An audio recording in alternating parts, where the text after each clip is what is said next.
Hello, I am Figure Nebula and I will watch this video showing that what Mars will terraform on the next perspective on 5 various centuries, 5 parts of the video, so let's start the surprised video about this transformation with AI. Have you ever gazed up at the night sky and wondered about our place among the stars? For millennia, we've looked to Mars, that rusty, ruddy point of light, as a sibling world. Today it's a cold, desolate desert, its thin atmosphere a whisper of what it once was. But what if we could breathe life back into it? What if, over the grand timescale of centuries, we could coax a new world into existence? This isn't just science fiction, it's a future we have the audacity to imagine. A multi-generational project to transform a planet. Join me on a journey through time, a cosmic odyssey spanning 500 years. We will leap forward century by century to witness the slow, deliberate, and spectacular metamorphosis of Mars. We'll start in the year 2100 with the first fragile footholds of humanity. Then we'll jump to 2200, 2300, 2400, and finally, the year 2500. With each step, we'll pull back and view Mars from the silent vacuum of space, watching as a red world is reborn in blue and green. This is the story of Mars, not as it is, but as it could be. It's a testament to human ingenuity, our relentless curiosity, and our cosmic destiny to reach for the worlds beyond our own. Prepare to witness the greatest engineering project in human history, the terraforming of Mars, 1 century at a time. Fasten your seatbelts, our space-time adventure begins now.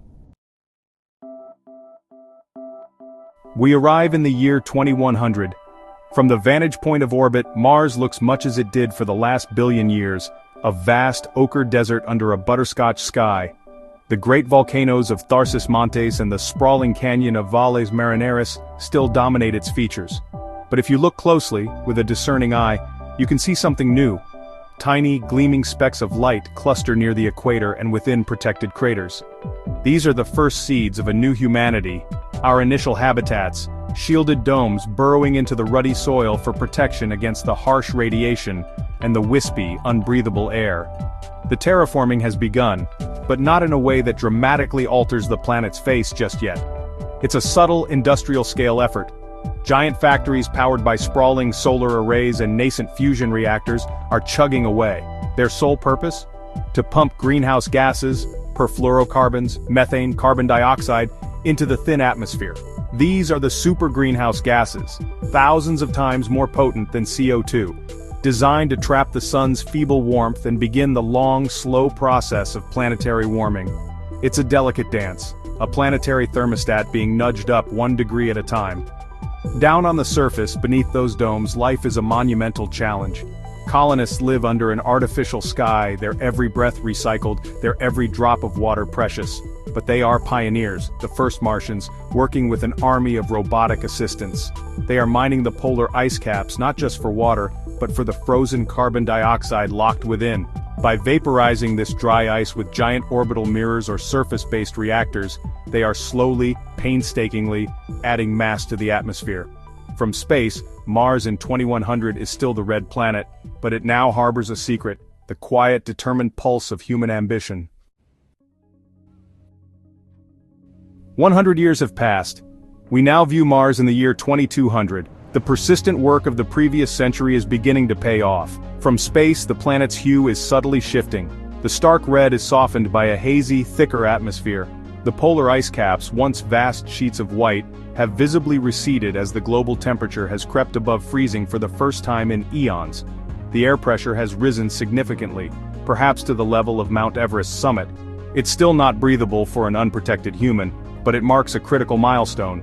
A simple pressure suit is now sufficient for survival on the surface, a major leap from the bulky, life-support-heavy suits of the 2100s. The infrastructure of this new world is now impossible to miss from orbit. The pinpricks of light have expanded into networks. You can trace the faint lines of maglev train systems connecting the major settlement hubs. Great orbital mirrors, kilometers in diameter, hang in geosynchronous orbit, reflecting sunlight onto specific regions to accelerate the melting of ice deposits and warm the soil. The most dramatic change, however, is the first hint of liquid water. In the deepest parts of Valles Marineris and the Hellas Basin, the increased atmospheric pressure allows water to exist not just as ice or vapor, but as a liquid. Dark patches indicating damp soil and the first briny shallow pools are appearing. This is the century of water. Comets and ice-rich asteroids, carefully nudged from their distant orbits in the Kuiper Belt over decades, are now being guided to impact the planet in controlled, spectacular collisions. Each impact delivers millions of tons of water and other vital volatiles, shaking the planet and releasing immense plumes of vapor that further thicken the atmosphere. Mars is no longer a silent world. It's a planet in the throes of a violent, beautiful, and engineered rebirth. The sky, once a pale pink, is deepening into a richer, more vibrant shade. We leap forward another century to 2300. The view from space is now truly transformative. The change is no longer subtle, it's breathtaking. The dark patches in the low-lying basins have coalesced into small seas and vast lakes. The northern hemisphere, with its lower elevation, is now home to a shallow, sprawling ocean, its waters still ruddy with suspended sediment. Sunlight glints off its surface, a sight unseen on Mars for billions of years. The atmospheric pressure has increased to a point where simple breathing masks are all that's needed in the deepest valleys. The planet has a functioning water cycle. For the first time, we see clouds. Wispy white clouds of water vapor drift through a sky that is beginning to show hints of blue, especially at sunrise and sunset. This is the century of biology. With a stable atmosphere and liquid water, the next great phase of terraforming begins, seeding the planet with life. Hardy, genetically engineered organisms are introduced. First come the microbes and extremophilic lichens, organisms designed to survive in harsh conditions. They are a biological vanguard, processing the toxic perchlorates in the soil and beginning the vital process of producing oxygen through photosynthesis. From orbit we can see their progress as vast swaths of land, particularly around the new shorelines and in temperate craters, begin to shift in color. The relentless red is broken by patches of dark green, gray, and black. These are the first Martian forests, though they wouldn't look like Earth's. They are fields of hardy lichens, mosses, and perhaps the first primitive shrub-like plants, clinging to the soil and tenaciously converting sunlight into life. Mars is breathing. For the first time in its long history, the planet is exhaling oxygen, a slow, steady gift from its newly arrived children. Welcome to the year 2400.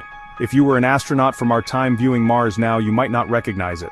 The planet has become a world of vibrant color. The northern ocean is vast and deep, a rich azure blue that rivals the oceans of Earth. Continents and large islands, defined by the highlands of the southern hemisphere, are covered in a carpet of green. The painstaking biological work of the previous century has exploded into a planetary-scale ecosystem. The air is now breathable, albeit thin at higher altitudes. Humans can walk on the surface, feeling the Martian breeze on their faces. The weather systems are now complex and Earth-like. Cyclonic storms swirl over the oceans, and rain falls on the continents, carving new river valleys and feeding the expanding ecosystems. The great volcanoes, like Olympus Mons, are now islands of rock and ice, their peaks towering above the clouds in the breathable atmosphere. The terraforming project has shifted from brute force engineering to planetary stewardship. The focus is now on managing the climate, introducing more complex plant and animal life, and nurturing the burgeoning biosphere into a stable, self-sustaining state. From our orbital perch we see cities that are no longer confined to domes. They sprawl along coastlines and river valleys, their lights twinkling in the Martian night. The population is in the billions, a civilization born of two worlds. You can see the agricultural grids, vast, geometric patterns of farmland producing food for the thriving population. Mars is no longer a project or an outpost. It is a home. It has its own unique character, a world with lower gravity, a slightly reddish tint to its soil, and 2 moons in its sky, but it is undeniably a living, breathing world, a true sibling to Earth. Our journey through time concludes in the year 2500. We look upon a world that is, in many ways, a mirror of our own. Mars is a jewel of blue oceans, swirling white clouds, and continents painted in the deep greens of mature forests and the golden browns of grasslands. The transformation is complete. The atmosphere is thick, stable, and rich with oxygen. The temperature is mild and temperate across vast regions of the planet. The red planet is but a memory, a name rooted in a distant primordial past. To the inhabitants of this world it is simply home. From space, the signs of civilization are seamlessly integrated with the natural world. The orbital mirrors and atmospheric factories of centuries past have been disassembled, their purpose served. The planet now runs on its own biological and geological cycles. The human presence is visible not as a scar, but as a part of the landscape. Cities have evolved into arcologies, blending architecture with nature. The planet supports a rich and diverse ecosystem, a tapestry of life both imported from Earth and uniquely evolved to the Martian environment. This is a world where children can be born and live their entire lives under an open blue sky. This 500-year odyssey, from a barren desert to a living paradise, represents one of the most profound achievements we can imagine. It required the coordinated effort of dozens of generations, a shared dream passed down from parent to child. It demanded a perspective that transcended individual lifetimes and embraced a truly cosmic timescale. Gazing at this new Earth, this second cradle of life, we are reminded that the universe is not just something to be observed, but something we can participate in. We are not merely passengers on spaceship Earth, we are its crew, and potentially the crew of other worlds as well. In just 500 years of our imagination, we have witnessed the impossible become reality. We've watched a dead world of rock and rust be reborn. We saw the first hardy colonists lay the foundation, the first waters flow in ancient canyons, the first green shoots break through alien soil, and finally, the blossoming of a world teeming with life. This journey from a desolate wasteland to a vibrant, living planet showcases the sheer power of persistence, vision, and a deep scientific understanding of the cosmos. This transformation of Mars is more than just a grand engineering fantasy. It's a reflection of our own potential. It challenges us to think beyond our immediate horizons, to consider what humanity can achieve when we work together across generations with a common, audacious goal. The universe has given us the raw materials, the laws of physics, the elements forged in stars, the planets orbiting in the habitable zone. What we do with those gifts is the story that we ourselves must write. So the next time you look up at the night sky and see that faint red star, don't just see a neighboring planet, see a canvas, see the future. Imagine the oceans that could fill its basins, the forests that could climb its mountains, and the new branch of humanity that could one day call it home. The cosmos is vast, and our journey within it has only just begun.